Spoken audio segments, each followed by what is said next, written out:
والله ما طلعت شمس ولا غربت إلا وأن الحمد لله وكفى وسلام على عباده الذين اصطفى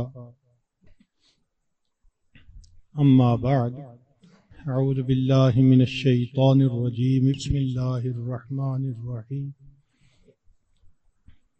شهر رمضان الذي أنزل فيه القرآن سبحان ربك رب العزة عما يصفون وسلام على المرسلين والحمد لله رب العالمين اللهم صل على سيدنا محمد وعلى آل سيدنا محمد وبارك وسلم اللهم صل على سيدنا محمد وعلى آل سيدنا محمد وبارك وسلم اللهم صل على سيدنا محمد وعلى آل سيدنا محمد وبارك وسلم۔ آج کی بات فضائل رمضان ہی کے بارے میں ہوگی، گو کہ پورا مہینہ آپ اس کی فضیلتیں دروس میں، جمعہ کے خطبات میں سنتے رہے ہیں،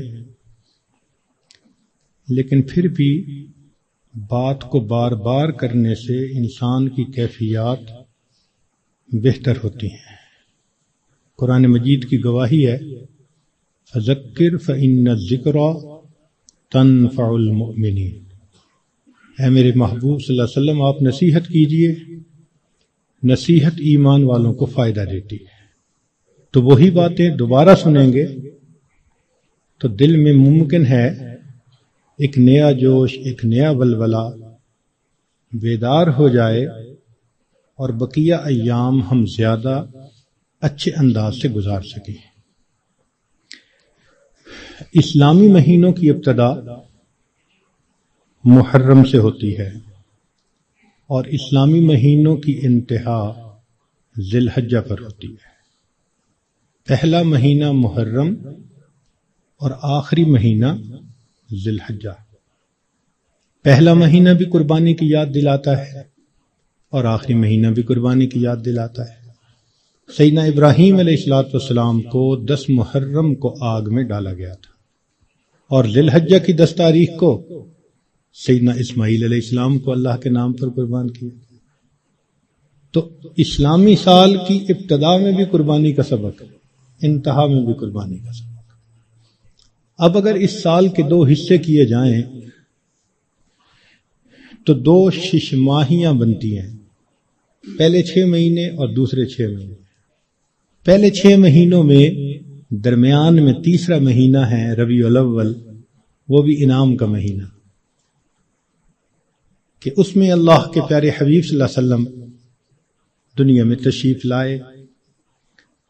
اللہ رب العزت نے انسان کو بے شمار نعمتیں دی، احسان نے جتایا، آنکھیں دیں، زبان دی، دماغ دیا، سماعت دی، کھانے پینے کو کیا کیا نعمتیں دی، پانی دیا، ہوا دی، رہنے سہنے کو گھر دیا، مگر احسان نے جتایا۔ انسان کی خاطر زمین بنائی، آسمان بنایا، احسان نے جتایا۔ ایک نعمت ایسی تھی کہ اللہ رب العزت نے جب وہ عطا کی تو اس کو عطا فرماتے ہوئے اللہ نے احسان بھی جتلایا۔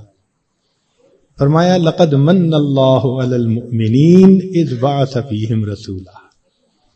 تحقیق اللہ نے ایمان والوں پر احسان فرمایا۔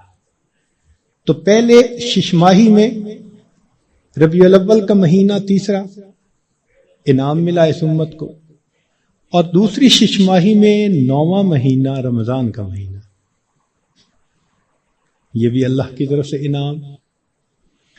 جتنی آسمانی کتابیں اتاری گئیں رمضان مبارک میں، تو یہ مہینہ رحمتوں کا، برکتوں کا، مغفرت کا مہینہ ہے۔ چنانچہ رمضان کا لفظ را، میم اور ضاد 3 حرفوں سے بنا۔ اس کے معنی ہیں جلنے اور جلانے کے۔ اس کو رمضان کیوں کہتے ہیں؟ لِأَنَّهُ يَرْمَزُ الذُّنُوبَ اس لیے کہ یہ مہینہ انسان کے گناہوں کو جلا دیا کرتا ہے، جیسے آگ کسی چیز کو جلا کے ختم کر دیتی ہے، یہ مہینہ بھی مومن کے گناہوں کے نام و نشان کو مٹا دیتا ہے۔ زمین اگر ناپاک ہو تو ایک طریقہ تو یہ ہے کہ اتنی بارش برسے کہ ساری گندگی بہہ جائے، اب جب زمین دوبارہ خشک ہوگی تو پاک کہلائے گی، اور دوسرا طریقہ یہ ہے کہ اس زمین پر سورج کی تپش اور گرمی اتنی پڑے کہ وہ گرمی اس نجاست کا نام نشان رنگت ہر چیز کو ختم کر کے رکھ دے، زمین پھر پاک کہلائے گی۔ تو یہ مثال ہے رمضان کی کہ اس مہینے میں اللہ رب العزت کی طرف سے اتنی رحمتوں کی بارش ہوتی ہے کہ انسان کے دل کی نجاستوں کو وہ مٹا کے رکھ دیتی ہے۔ یا یوں سمجھ لیں کہ اس مہینے میں برکات کی ایسی تپش آتی ہے انسان کے دل پر، نور کا سورج جو طلوع ہوتا ہے تو وہ دلوں کو اس قدر حرارت پہنچاتا ہے کہ دلوں کی نجاست کو مٹا کے رکھ دیتا ہے، اس لیے اس کو رمضان کہا گیا۔ حدیث مبارکہ میں اس کے مختلف نام ہیں۔ عربوں میں عظمت والی چیز کے کئی نام ہوتے تھے، اللہ رب العزت کے 99 نام، وَلِلَّهِ الْأَسْمَاءُ الْحُسْنَى،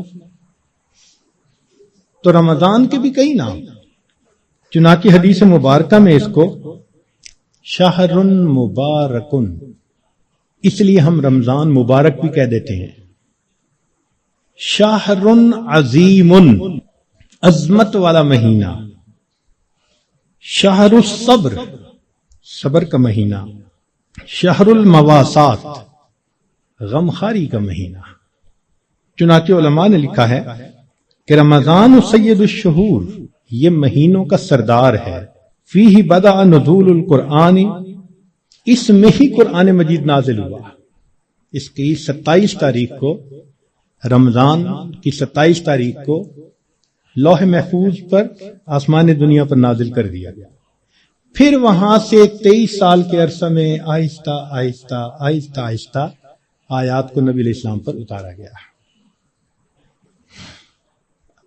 تفسیر طبری میں قتادہ رضی اللہ تعالی عنہ کی روایت ہے، فرماتے ہیں ان اللہ اصطفیٰ صفایا من خلقہ، اصطفیٰ من الملائکۃ رسلا ومن الناس واصطفیٰ من الکلام ذکرہ، اللہ تعالیٰ نے انسانوں میں فرشتوں میں بعض کو چن لیا ہے، ان کو فضیلت بخش دی ہے، کلام میں اللہ نے اپنے ذکر کو، اپنی یاد کو پسند فرما لیا، واصطفیٰ من الارض مساجدہ، اور زمین کے ٹکڑوں میں سے جو مساجد جہاں بنی ہے ان مساجد کو اللہ نے چن لیا، واصطفیٰ من الشہور رمضان، اور مہینوں میں سے اللہ نے رمضان کو چن لیا، واصطفیٰ من الایام یوم الجمعہ، دنوں میں اللہ تعالیٰ نے جمعہ کے دن کو چن لیا، واصطفیٰ من اللیالی لیلۃ القدر، اور راتوں میں اللہ تعالیٰ نے لیلۃ القدر کو چن لیا، فعظموا ما عظم اللہ، تم بھی تعظیم کرو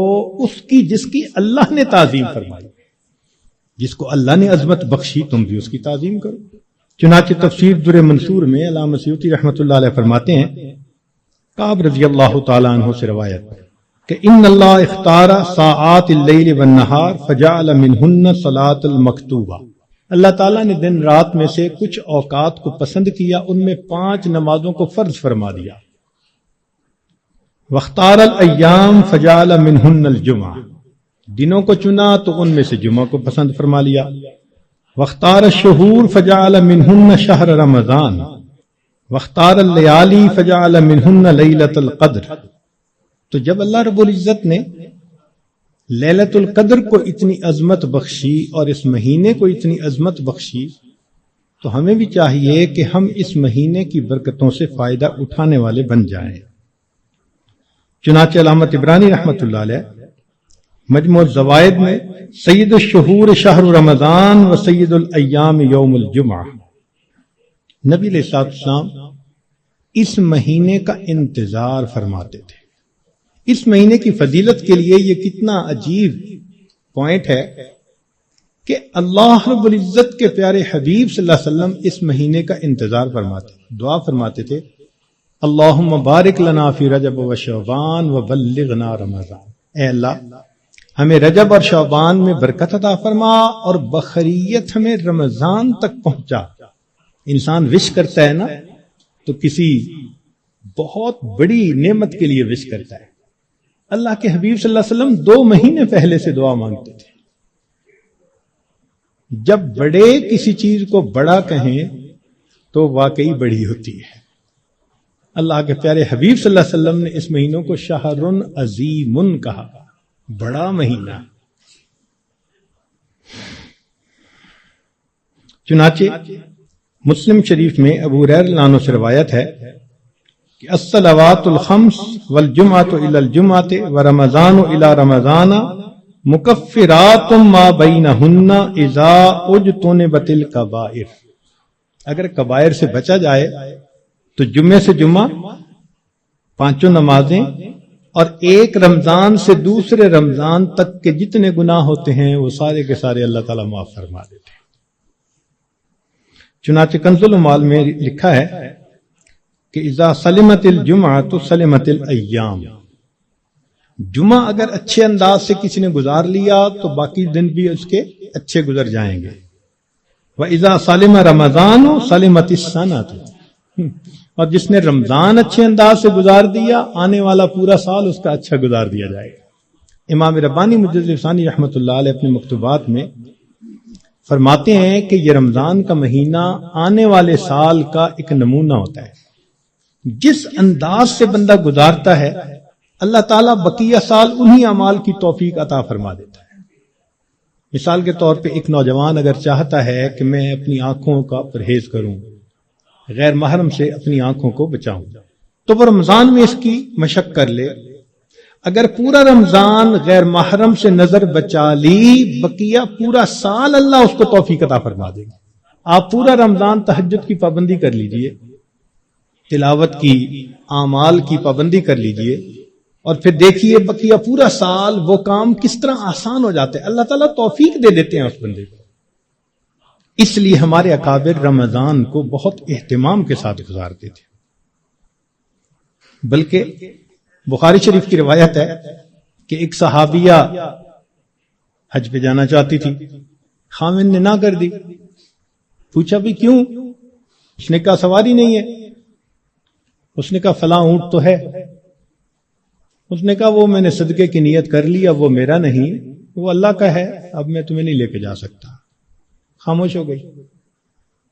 خاوند جفت کر کے واپس آیا تو وہ عورت نبی علیہ السلام کی خدمت میں حاضر ہوئی. اے اللہ کے حبیب صلی اللہ علیہ وسلم، میرا بڑا جی چاہتا تھا میں حج کروں، مگر میرے خاوند نے کہا کہ سواری نہیں، اور میں نے صدقے کا اونٹ تھا بتایا تو اس نے کہا میں اس کو نہیں استعمال کر سکتا. تو نبی علیہ السلام نے پہلے تو خاوند کو سمجھایا کہ دیکھو یہ حج کا عمل بھی اللہ کے راستے میں جانے والا عمل تھا.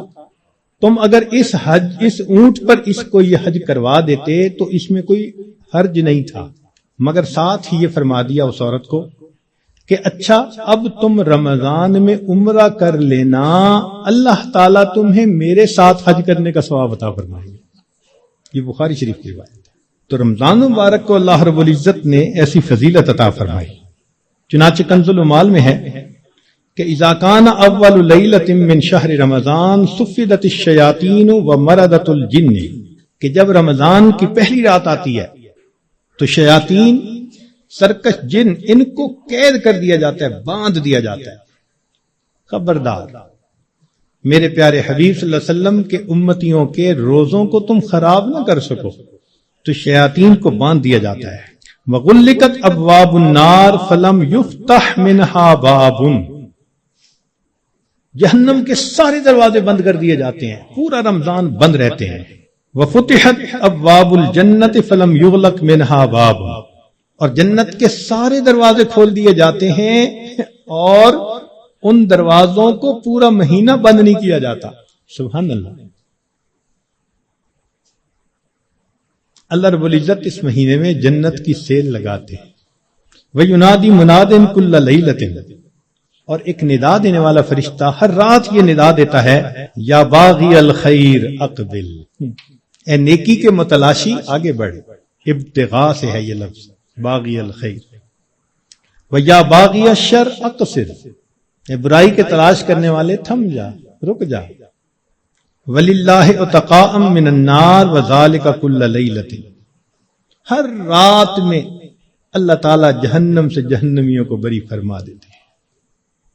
اب یہاں طالب علم کے ذہن میں ایک سوال پیدا ہوتا ہے کہ رمضان مبارک میں شیاطین تو قید ہو گئے، پھر کیوں برائیاں ہوتی ہیں، غفلتیں ہوتی ہیں؟ تو علماء نے اس کے کئی جواب دیے. ایک جواب تو انہوں نے دیا بھئی بڑے شیاطین تو قید ہو گئے، اب چھوٹے شتونگڑے بھی تو ہیں، اور ہم اتنے غافل کہ شتونگڑے ہی کام دکھا جاتے ہیں. دوسرا علماء نے یہ کہا کہ شیطان کی وجہ سے نفس کے اندر اتنی خباثت آ جاتی ہے کہ شیطان اگر باندھ بھی دیا جاتا ہے تو نفس اس کا کارندہ بنا رہتا ہے، وہ انسان کو گناہوں پر اکسائے رکھتا ہے. یا برے دوست ہوتے ہیں، یار بد، ان کی وجہ سے انسان رمضان میں بھی نیکی پر نہیں آتا.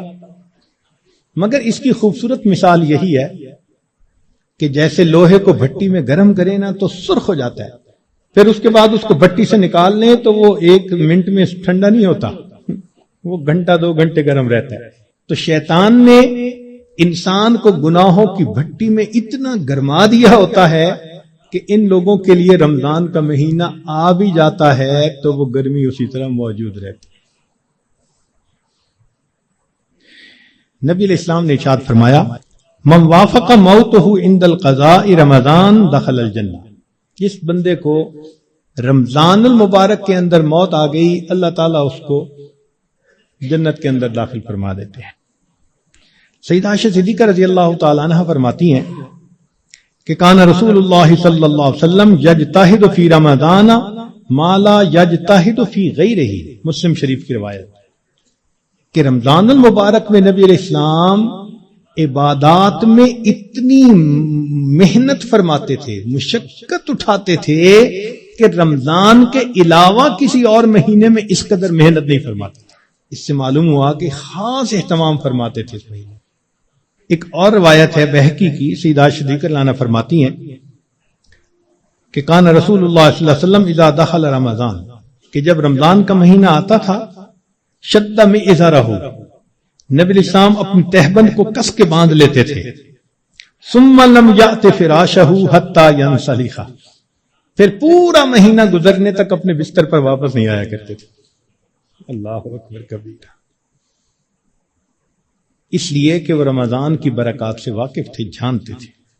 بہقی کی شریف کی ایک اور روایت ہے کان اذا دخل رمضان تغیر لونہ، کہ جب رمضان کا مہینہ آتا تھا نبی علیہ السلام کا چہرے کا رنگ بدل جاتا تھا.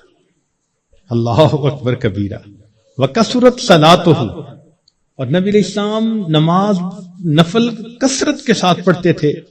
وابتہل فی الدعاء واشفق لونہ، اور اپنی دعا میں اتنے اللہ کے سامنے عاجزی کرتے تھے کہ آپ صلی اللہ علیہ وسلم کا چہرہ انور سرخ ہو جایا کرتا تھا.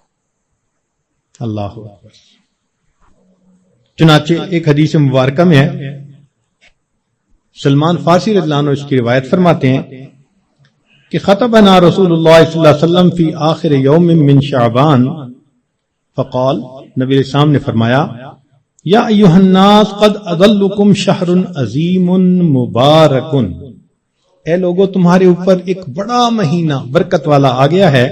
شہر فیہ لیلۃ خیر من الف شہر، ایسا مہینہ کہ جس میں ایک رات ہے جو 1000 مہینوں کی عبادت سے بھی زیادہ افضل ہے. شہر جعل اللہ صیامہ فریضہ، ایک ایسا مہینہ جس کے روزے کو اللہ رب العزت نے فرض فرمایا. وقیام لیلہ تطوعا، اور رات کے قیام کو اللہ نے اپنے قرب کا ذریعہ بنایا. من تقرب فیہ بخصلۃ من الخیر کان کمن ادى فریضۃ فیما سوا، جس نے رمضان میں نفل عمل کیا ایسے اجر ملے گا جیسے رمضان کے علاوہ اس نے کسی فرض کے اوپر عمل کیا تھا. ومن ادى فریضۃ فیہ کان کمن ادى 70 فریضۃ فیما سوا، جس نے ایک فرض پر عمل کیا اس کو 70 فرض جو غیر رمضان میں ہوتے ہیں اس کے برابر اجر عطا کیے جاتے ہیں. یہاں سے معلوم ہوا کہ اللہ رب العزت رمضان مبارک میں انسان کے اعمال کا ریٹ 70 گنا بڑھا دیتے ہیں، ملٹیپلائی، سبحان اللہ۔ ایک ایک عمل کو دنیا ریٹ انکریز کرتی ہے تو 10% اور 20%، 10واں حصہ 20واں حصہ، اللہ تعالیٰ ریٹ بڑھاتے ہیں تو کیا 70 گنا، 70 سے ضرب دے دی، اس لیے کہ وہ شہنشاہ حقیقی ہے، وہ اپنے بندوں کو اتنا اجر دینا چاہتا ہے کہ ان کے گناہوں کی ظلمتیں ختم ہو جائیں۔ تو ایسے وقت میں ہمیں بھی چاہیے کہ ہم اپنے اعمال اللہ رب العزت کے حضور پیش کریں۔ چنانچہ نبی علیہ السلام نے ارشاد فرمایا، هو شہر الصبر والصبر ثوابہ الجنہ، یہ صبر کا مہینہ ہے اور صبر کا بدلہ جنت ہے۔ وشہر المواسات، غمخاری کا مہینہ، سبحان اللہ۔ چنانچہ اسی حدیث میں آگے نبی علیہ السلام نے ارشاد فرمایا کہ اولہ رحمت، اس مہینے کے پہلے 10 دن رحمت، وَأَوْسَطُهُ مَغْفِرَةٌ، درمیان کے 10 دن مغفرت کے، وَآخِرُهُ عِتْقٌ مِّنَ النَّارِ، اور آخری 10 دن آگ سے آزادی کے۔ وہ کیسے؟ علماء نے اس کی بہترین تفسیر یوں کی کہ کچھ وہ لوگ ہوتے ہیں کہ جو پہلے سے ہی نیکوکاری کی زندگی گزارنے والے ہوتے ہیں، گناہوں سے بچتے ہیں، تقوی طہارت کی زندگی گزارتے ہیں، تو ان کے لیے تو رمضان رحمت کی خوشخبری بن کے آتا ہے، تو پہلے 10 دن میں ہی ان کے درجے بلند ہو جاتے ہیں۔ اور کچھ ایسے بھی ہوتے ہیں کبھی نیکی کر لی کبھی خطا کر بیٹھے، تو ایسے لوگ جب رمضان کے پہلے 10 دن گزار لیتے ہیں تو اس میں ان کے جو گناہوں کی ظلمت ہوتی ہے اس کو اللہ تعالیٰ ختم کر دیتے ہیں۔ چنانچہ اوسطہ مغفرتن، ان کے لیے درمیانی 10 دن مغفرت کا پیغام بن جاتے ہیں۔ اور کچھ بہت زیادہ غفلت میں رہنے والے، اگر 10 دن سے ان کا کام نہیں بنا تو 20 دن سے ان کا کام بن جاتا ہے۔ چنانچہ جب 20 دن کی برکتیں ان کے دل کو دھو دیتی ہیں تو آخرہ عتق من النار، آخری عشرہ ان کے لیے بھی آگ سے آزادی کا عشرہ بن جاتا ہے۔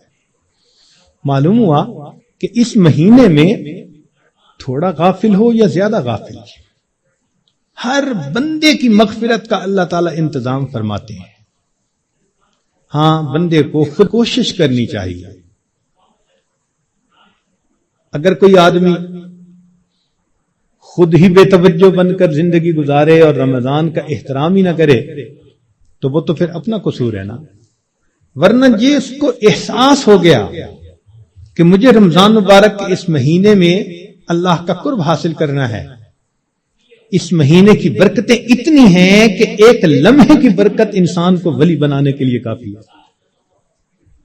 امام ربانی مجدد ثانی رحمۃ اللہ علیہ فرماتے ہیں مکتوبات میں کہ اے کاش پورے سال کی برکتوں کو رمضان المبارک کی برکتوں کے ساتھ وہ نسبت ہوتی جو ایک دریا کو سمندر کے ساتھ ہوتی ہے، مگر وہ بھی نہیں ہے۔ اس مہینے کی برکتیں اتنی زیادہ ہیں، اللہ اکبر کبیرہ۔ چنانچہ نبی علیہ السلام نے ارشاد فرمایا کہ وَاسْتَكْثِرُوا فِيهِ مِنْ 4 خصال، 4 اعمال اس مہینے میں زیادہ کرو۔ خصلتین تردون بہما ربکم وخصلتین لا غنا بکم عنہما، 2 عمل تو ایسے ہیں کہ جن سے تم اپنے رب کو راضی کرو، اور 2 عمل ایسے ہیں کہ تمہیں اس کے سوا چارہ ہی نہیں، مجبوری ہے تمہاری۔ اللتان تردون بہما ربکم، وہ 2 باتیں کہ جس کو ذریعے تم اپنے رب کو راضی کرو، فشہادت اللہ الہ الا اللہ وتستغفرونہ، یعنی کلمے کا ورد زیادہ کرنا، تحلیل زیادہ پڑھنا اور استغفار زیادہ پڑھنا، یہ 2 عمل اس مہینے میں خاص طور پر زیادہ کرنے کی ضرورت ہے، چونکہ اللہ کے پیارے حبیب صلی اللہ علیہ وسلم نے ارشاد فرمایا، لہذا اس بات کی اہمیت دل میں اچھی طرح بٹھانی چاہیے۔ تو لا الہ الا اللہ کی بھی کثرت کریں، کم از کم چند 100 مرتبہ دن میں پڑھ لیا کریں، اور ہمت والے تو 1000 دفعہ 2000. ایسے لوگ ہیں ہر دن میں رمضان کے 10,000 مرتبہ تحلیل پڑھتے ہیں. اس وقت ایسے لوگ ہیں رمضان المبارک کے ہر دن میں ایک قرآن مجید کی تلاوت مکمل کرتے ہیں. نوجوان ہیں، کما رہے ہیں، وقت تو ایک جیسا ہے ہمارا بھی اور ان کا بھی، لیکن انہوں نے یہ محسوس کر لیا کہ اس وقت میں ہم نے اللہ کو راضی کر کے ہٹنا ہے. ان کے لیے یہ سارے کام آسان. تو ہم چلو چند 100 دفعہ یا 1000 دفعہ ہی لا الہ الا اللہ کا ورد کر لیا کریں، اور اگر چلتے پھرتے عادت ڈال لیں تو سبحان اللہ کئی 1000 مرتبہ کرنا بھی آسان ہے. اور ہمارے اکابر سبحان اللہ وہاں سینکڑوں اور ہزاروں کی بات نہیں ہوتی تھی، اور لاکھوں کی بھی بات نہیں ہوتی تھی، کروڑوں کی بھی بات نہیں ہوتی تھی. کروڑوں مرتبہ سے زیادہ دل کے اوپر لا الہ الا اللہ کی ضرب لگتی تھی، کروڑوں مرتبہ سے زیادہ. دل کے اوپر کتنا نور ہوتا ہوگا. اللہ اکبر کبیرہ. اور استغفار کی کثرت کریں. اور 2 چیزیں جس کی ہمیں ضرورت ہے، ایک اللہ رب العزت سے جنت مانگیں اور جہنم سے اللہ تعالی سے پناہ مانگیں. تو اس مہینے میں یہ دعا مانگنی چاہیے، اللہم انی اسألک الجنہ واعوذ بک من النار. اے اللہ میں جنت کا سوال کرتا ہوں اور جہنم سے اے اللہ میں پناہ مانگتا ہوں. چنانچہ رمضان مبارک کا اکرام کیسے کیا جائے اس کو بھی تھوڑا تفصیل سے بتا دیں. جو احترام کرنے والے ہیں وہ تو رمضان سے 2 مہینے پہلے سے ہی دعائیں مانگنی شروع کر دیتے ہیں. رمضان سے پہلے ہی گناہوں کو توبہ کر کے باطن کا غسل کر لیتے ہیں اور پھر رمضان خوب اچھے انداز سے گزارتے ہیں. لیکن اب آخری عشرہ رہ گیا. اس آخری عشرے میں ہم گناہوں سے اس طرح بچیں جیسے احرام کی حالت میں حاجی محرم گناہوں سے بچا کرتا ہے. جو لوگ حج پر گئے ہیں نا، عمرہ پر، ان کو اچھی طرح اندازہ ہے کہ جب احرام باندھ لیتا ہے تو بالکل کیفیت ہی اور ہو جاتی ہے. پھر جنایات سے بہت بچنے کی کوشش ہوتی ہے. ہر وقت یہ احساس رہتا ہے میں محرم ہوں، احرام باندھا ہوا ہے. بالکل رمضان گزارتے ہوئے وہی کیفیت ہو، انا صائم، میں روزہ دار ہوں، رمضان کا مہینہ ہے، مجھے اس میں کوئی گناہ نہیں کرنا.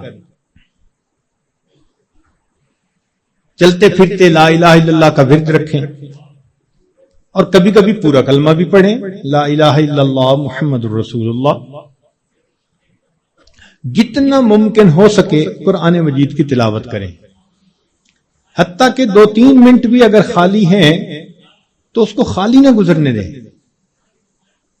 قرآن پاک دیکھ کر پڑھ لیں، اور اگر قرآن پاک پاس نہیں یا وضو نہیں تو جو صورتیں یاد ہیں کم از کم وہی پڑھ لیں. حسب استطاعت رمضان مبارک میں صدقہ و خیرات زیادہ کریں. سیدہ عائشہ صدیقہ رضی اللہ عنہا فرماتی ہیں کہ نبی علیہ الصلوۃ والسلام رمضان مبارک میں اپنے دونوں ہاتھ صدقے کے لیے کھول دیا کرتے تھے.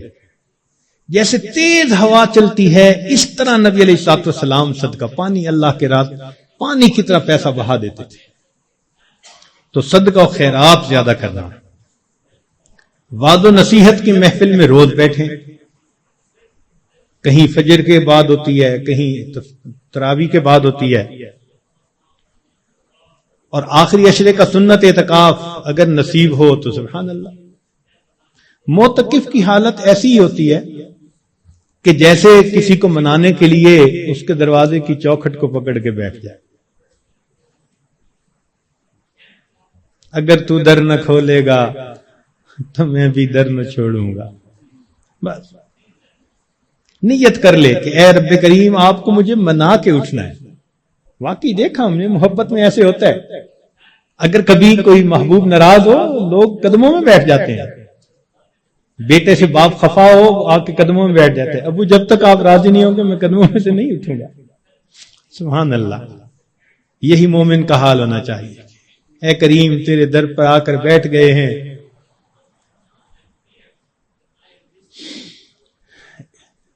اجازت ہو تو آ کر میں بھی شامل ان میں ہو جاؤں، سنا ہے کل تیرے در پر ہجوم عاشقاں ہوگا۔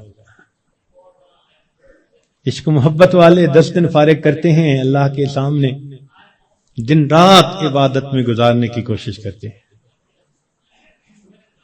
اور دعاؤں میں پھر انسان خوب عاجزی اور زاری کرے۔ اس طرح رمضان مبارک کی قدردانی کیجیے۔ رمضان مبارک کی بے قدری کی بھی کچھ صورتیں ہیں۔ مثال کے طور پہ بعض لوگ رمضان کے روزے رکھنے کا اہتمام نہیں کرتے، یہ رمضان کی بے قدری ہے۔ اور کئی مرتبہ سحری کھا کے سو جاتے ہیں کہ میں تھوڑی دیر ذرا آرام کر لوں، اٹھ کے فجر پڑھوں گا، اور شیطان کو نماز قضا کروانے کا موقع مل جاتا ہے۔ یہ رمضان مبارک کی بے قدری ہے۔ اسی طرح افطاری کے انتظار میں باجماعت نماز چھوڑ بیٹھتے ہیں، یہ بھی رمضان مبارک کی بے قدری ہوئی۔ بعض لوگ رمضان المبارک میں خبروں کے نام پر ٹی وی دیکھتے ہیں، غیر محرم عورتوں پر نظر پڑتی ہے، بازار سے گزرتے ہوئے اپنی نگاہ کا احتیاط نہیں کرتے، یہ بھی رمضان مبارک کی بے قدری ہوئی۔ اخبار بینی کے شوق میں تصاویر بھی دیکھتے ہیں، یا بعض لوگوں کو دیکھا کہ بھوک سے بچنے کے لیے یا پیاس کے احساس سے بچنے کے لیے ڈائجسٹ پڑھنا شروع کر دیتے ہیں، ناول، افسانے، کہ وقت گزر جائے۔ تو وقت گزاری کے لیے ڈائجسٹ جیسی کتابیں اور اس طرح کی کتابوں کا پڑھنا، یہ بھی رمضان مبارک کی بے قدری ہے۔ اس سے تو بہتر تھا کہ آپ قرآن مجید کی تلاوت کر لیتے۔ اور بعض مرتبہ عورتیں گھر کے کام کاج میں لگی ہوتی ہیں تو وہ وقت گزاری کے لیے موسیقی والی قوالی لگا دیتی ہیں، اور ایسی آج کل قوالیاں بن بھی خوب رہی ہیں گانوں کی طرز پر۔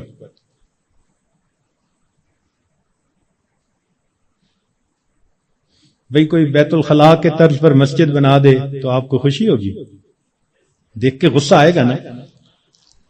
تو اگر کوئی نعت بنانی تھی تو ضروری ہے کہ گانے کی طرز پر بنانی ہوتی ہے؟ خدا کے بندو، تو اس قسم کی قوالیاں جن میں ساز ہو، موسیقی ہو، وہ حرام ہوتی ہیں۔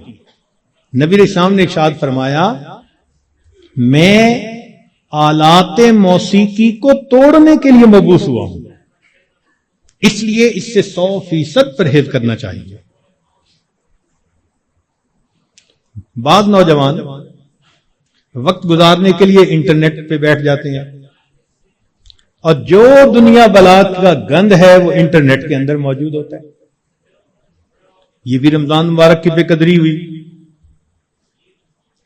اور بعض اپنے دوستوں سے میسیجز کا سلسلہ شروع کر دیتے ہیں، یہ بھی رمضان مبارک کی بے قدری۔ اور اس سے بڑھ کر اور گناہ یہ کہ سیل فون کے اوپر غیر محرم سے باتیں کرتے ہیں یا اس کو میسج بھیجتے ہیں، یہ بھی رمضان کی بے قدری ہے۔ اور یہ بھی رمضان کی بے قدری ہے کہ انسان غیر محرم کو کہے کہ میں اب رمضان میں میسج نہیں بھیجوں گا، اس کے بعد بھیجوں گا، تو اس کا مطلب یہ ہوا کہ اس نے اللہ کے حکم کی تعظیم نہیں کی۔ تو رمضان میں ان گناہوں کو کاملاً چھوڑنا ہے، یہ نہیں کہ صرف رمضان کے لیے چھوڑنا ہے۔ بعض لوگ حالات حاضرہ کے نام پر ایک دوسرے بندے کی غیبتیں شروع کر دیتے ہیں، بعض لوگ رمضان میں یہ کہنے میں بڑا خوشی محسوس کرتے ہیں آج روزہ بڑا لگ رہا ہے. بھائی صبر کیجئے، صبر کا مہینہ ہے، اور روزہ لگا بھی تو کتنے گھنٹے کی بات ہے، چند گھنٹے کی بات ہے. مگر وہ اس کو ایک ٹاپک بنا لیتے ہیں، ہر آنے والے کو بس میں اٹھ نہ سکا اور تھوڑا وقت تھا، پانی نہ پی سکا اور کھانا نہ کھا سکا. ایسے لگتا ہے جیسے روزے کا ماتم کر رہے ہو بیٹھے ہوئے. یہ بھی رمضان کی بے قدری ہے. رمضان مبارک میں جو آدمی اللہ رب العزت کے قرب کے لیے کوششیں کرے گا، یقیناً اللہ رب العزت اس کے گناہوں کو معاف فرمائیں گے اور اسے اپنا قرب عطا فرمائیں گے. اب ایک دو باتیں مزید سن لیجئے تاکہ بات کو مکمل کریں کہ اگر کوئی نیک بندہ آپ کو بتائے کہ قبولیت دعا کا وقت ہے، دعا مانگ لو، تو آپ کتنے اہتمام سے دعا مانگیں گے کہ جی ایک نیک بندے نے بتا دیا قبولیت دعا کا وقت تھا. اچھا اگر کوئی واقعی بڑا ولی ہو اور وہ بتا دے پھر تو اور اہتمام سے دعا مانگیں گے. تو اگر ایک ولی کے بتانے پر اتنے اہتمام سے دعا مانگتے ہیں تو ولیوں کے سردار، نبیوں کے سردار حضرت محمد مصطفیٰ احمد مجتبی صلی اللہ علیہ وسلم، آپ نے ارشاد فرمایا کہ افطاری کے وقت روزے دار کی دعا کو اللہ تعالیٰ قبول فرماتے ہیں. اب اپنے ذرا ذہن میں سوچیں کہ کیا ہم افطاری کے وقت دعا اس اہتمام سے مانگتے ہیں؟ اور شیطان بھی ایسا ہے کہ وہ افطاری کے وقت دسترخوان پہ چیزیں لگواتا ہے، بس حسرت سے دیکھتے دیکھتے وہ افطاری کا وقت ہی آ جاتا ہے. اس وقت میں اہتمام سے دعا مانگے. رات کے اوقات میں، دن کے اوقات میں اللہ رب العزت سے معافی مانگیں اپنے گناہوں کی، اللہ تعالیٰ کو منانے کی کوشش کریں. یہ بخشش کا مہینہ ہے، رحمتوں کی انتہا ہے. جو بندہ تھوڑی سی بھی کوشش کرے گا یقیناً وہ رمضان کی رحمتوں کی وجہ سے بخش دیا جائے گا. اب یہاں پر ایک بات اور ذہن میں رکھیں کہ ماں اپنے بیٹے کے بارے میں بد دعا نہیں سن سکتی. کسی ماں کے سامنے بیٹے کو بد دعا دیں تو صحیح، حشر دیکھیں گلے پڑ جائے گی. تو ہوتا کون ہے میرے بیٹے کو بد دعا دینے والا؟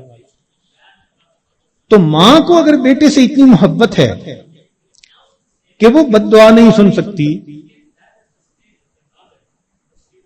تو کیا ایسا ہوگا کہ کوئی بد دعا دے اور ماں آمین کہے بیٹھ کے؟ وہ تو آمین نہیں نہ کہے گی. اب ماں کی محبت کا یہ عالم ہے تو اللہ کے پیارے حبیب صلی اللہ علیہ وسلم کو امت کے ساتھ کتنی محبت تھی. 23 سال امت کے لیے اللہ کے محبوب صلی اللہ علیہ وسلم راتوں کو روتے رہے. کوئی ماں بچوں کے لیے 23 سال نہیں روتی، کوئی باپ اپنی اولاد کے لیے 23 سال نہیں روتا. اللہ کے پیارے حبیب صلی اللہ علیہ وسلم 23 سال تہجد میں روتے تھے، امت کے لیے روتے تھے. اتنی محبت تھی امت کی. روایت میں آتا ہے کہ ملک الموت نے آ کے عرض کیا، اے اللہ کے حبیب صلی اللہ علیہ وسلم، اللہ تعالیٰ نے بھیجا ہے. نبی السلام نے پوچھا، اچھا پہلے مجھے یہ پوچھ کے بتاؤ میرے بعد میری امت کا کیا بنے گا؟ اللہ اکبر.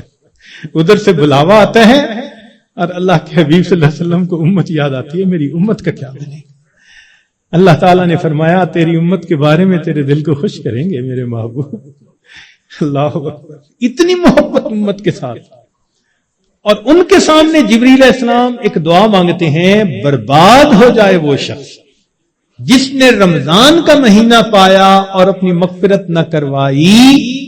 اور اس پر نبی علیہ السلام فرماتے ہیں آمین. اب آپ سوچیں کہ رمضان المبارک میں مغفرت کا کروانا کتنا اہم ہے. اول تو ایک فرشتے کی بد دعا کافی تھی، پھر اس کے اوپر نبی علیہ السلام کی آمین، اس نے کتنا موقت کر دیا اس بد دعا کو. اللہ اکبر. اس لیے رمضان گزرے گا تو یا ہمارے لیے عید ہوگی یا پھر ہمارے لیے وعید ہوگی. جن کی بخشش ہو گئی ان کے لیے تو عید ہوگی، خوشی کا دن، اور جن کی بخشش نہ ہوئی پھر ان کے لیے وعید ہوگی. اس لیے رمضان کے ان باقی ایام کو بہت ہی زیادہ اہتمام کے ساتھ اللہ تعالیٰ سے مانگ کے گزارے، رو دھو کے گزارے. جب دل میں فکر ہوتی ہے نا پھر مانگنے کا طریقہ خود بخود آ جاتا ہے. جب بیٹا بیمار ہو نا ہاسپٹل میں تو اس کی ماں کو دعا کا ادب کوئی نہیں سکھاتا، ماں کو دعا مانگنا خود آتا ہے. وہ جس انداز سے رو رہی ہوتی ہے، وہ جس طرح اللہ کے سامنے گڑ گڑا رہی ہوتی ہے، اللہ میرا بیٹا ECU میں داخل ہو چکا، ٹپ ٹپ آنسو گر رہے ہوتے ہیں.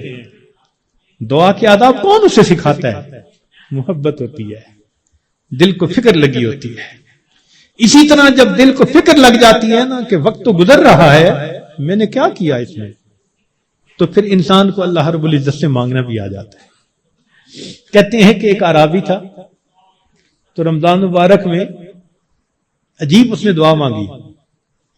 کہنے لگا اللہم انک امرت بعتق العبید ونحن عبیدک. اے اللہ، آپ نے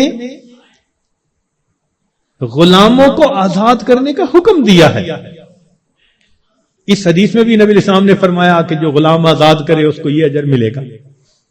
تو دیکھیے ایک دیہاتی شخص ہے، کیا دعا مانگ رہے ہیں؟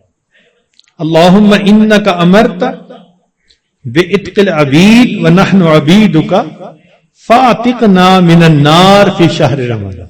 اے اللہ، اس رمضان کے مہینے میں جہنم کی آگ سے ہمیں آزاد فرما دیجیے.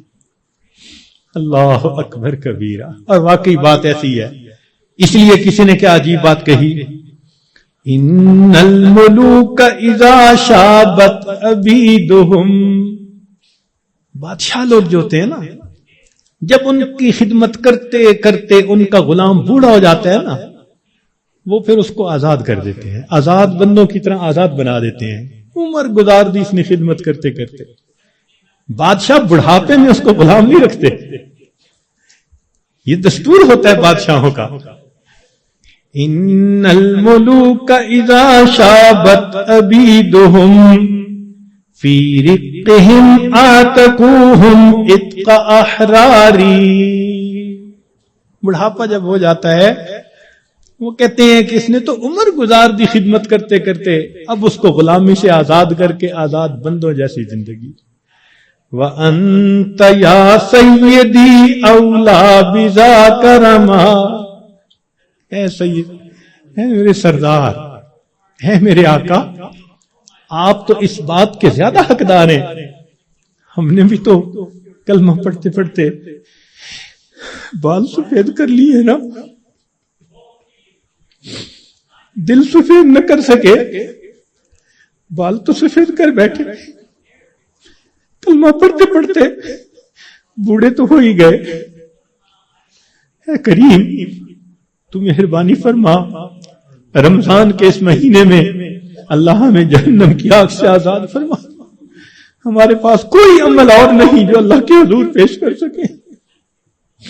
عبداللہ ابن مبارک رحمت اللہ علیہ کی بات یاد آتی ہے کہ موت کے وقت اپنے رخسار کو زمین پر رگڑنے لگ گئے اور دعا مانگنے لگے، اللہ عبداللہ کے بڑھاپے پر رحم فرما.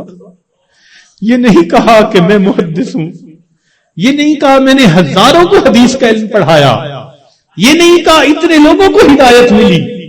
کوئی عمل اپنا اللہ کے حضور پیش نہیں کیا. وہ جانتے تھے اللہ کی عظمت کو، وہ پہچانتے تھے.